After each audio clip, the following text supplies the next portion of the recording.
بەداخەوە لەگەرەو هەموو ئاڵۆزیانەی ڕووی لە ناوچەکە کردووە بەشێک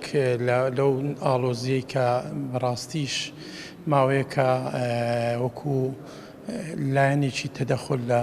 خاچی هەرێمی کوردستان و سیادەی خاچی عێراق ئەوەیە کە دەوڵەتی تورکیا ناوناوە ناوچە سنووریەکانی هەرێمی کوردستان بۆردۆمان دەکا